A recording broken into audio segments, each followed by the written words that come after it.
সংগ্রামী তাওহীদি জনতা, আপনারা সকলেই অবগত আছেন, গত কয়েকদিন আগে প্রসিকিউটর মোহাম্মদ সাইফুল ইসলাম আরিফকে যে নির্দয়ভাবে চট্টগ্রামের আদালতে ইসকনের সদস্যরা হত্যা করেছে, তার আমরা তীব্র নিন্দা জানাই বাংলাদেশ খিলাফত মজলিস কুষ্টিয়া জেলা শাখার পক্ষ থেকে। সেই সাথে প্রিয় দেশপ্রেমিক ভাই ও বোনেরা, আপনাদের মনে রাখতে হবে, ইন্ডিয়া ইসকনের মাধ্যম দিয়ে সারা বাংলাদেশে একটি নৈরাজ্য সৃষ্টি করার পায়তারা করছে।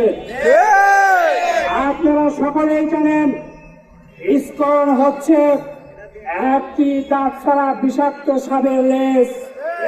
আপনারা ইতিমধ্যে জেনেছেন, বাংলাদেশে যখন এই লেজে কামড় লেগেছে, দিল্লির ওই জায়গা থেকে ফোনা ধরেছে। আমরা তাদের স্পষ্ট বলে দিতে চাই, দাঁত ছাড়া সাপের ফোনা দিয়ে কোনো লাভ নাই। আমরা ইমানের শক্তিতে, মুহাম্মাদের শক্তিতে বলিয়ান হয়ে ইন্ডিয়াকে স্পষ্ট মেসেজ দিতে চাই, আপনি তাওহীদ প্রেমিক মানুষদের সাথে খেলতে যাবেন না। আপনি অতীতের সর্বাশ্বর যে লেডিস ফিরাউন দিয়ে বাংলাদেশে নৈরাজ্য সৃষ্টি করেছিলেন, বাংলাদেশের তাওহীদি জনতারা তাকে এমন ভাবে দেশ থেকে বিতাড়িত করেছে, নিজের কাপড় চোপড় নেওয়ারও টাইম পায় না। বলে দিতে চাই, হিন্দুত্ববাদী মোদী সরকারকে বাংলাদেশ নিয়ে খেলতে যাবেন না। আমরা হযরত ওমর রাদিয়াল্লাহু তাআলা আনহুর সৈনিক। আমরা পৃথিবীতে মাথা নত করতে আসি নাই।